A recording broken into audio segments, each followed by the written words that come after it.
আচ্ছা কনসে আল্লাহ বড় না মানুষ বড়? ধরো গাদা, তুই কার হাতে কার জোড়া দেশ? কুড়ায় আল্লাহ আর কুড়ায় মানুষ।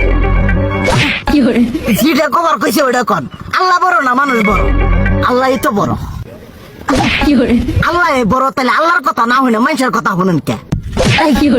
কি কইতাছস? কি এর আল্লাহর কথা মানে না মানুষের কথা মানে? হ্যাঁ, কি এর মানুষের কথা শুনেন, তাই না?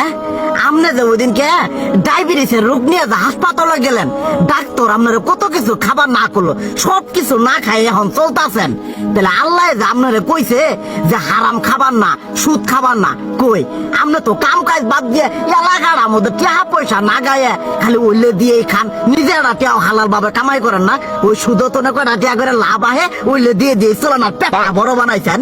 শুনেন একটা কথা কই, হারামের কোনোদিন আরাম নাই। হালাল পথে রুজি রোজগার করেন, প্রয়োজনে এরা বেলা কম খায়েন, তাও শরীর পিণ্ডও ভালো থাকবো, কোনো রোগ বেদও হবো না, আরামও পাবেন, আল্লাহও খুশি থাকবো। তুই আমার এইভাবে বুঝাবি আগে কইলি না কে? আসলে এই বিষয়টা তো আমি কখনো মাথায় এইভাবে নেই যে আমাদের কখনো ডাক্তার নিষেধ করলে ঠিকই আমরা নিষেধ মানি, কিন্তু উপর আল্লাহ যে কত কিছু নিষেধ করে দিয়ে সেটা মানি না। আর এই যে হারাম পথে টিয়া পয়সা কামাই করতেছেন, শরীরের মধ্যে দুনিয়া রোগ ব্যাত হয়েছে, দেখা যাইতেছে যা টিয়া হারাম পথে কামাই করতেছেন তার তো বেশি টিয়া মনে করেন জ্বলেই যাইতেছে গা বেশি। আজকের পর থেকে আমি আর এই হারাম সুদ খামো না, আমি হালাল পথে চলবো, হালাল টাকা পয়সা ইনকাম করবো।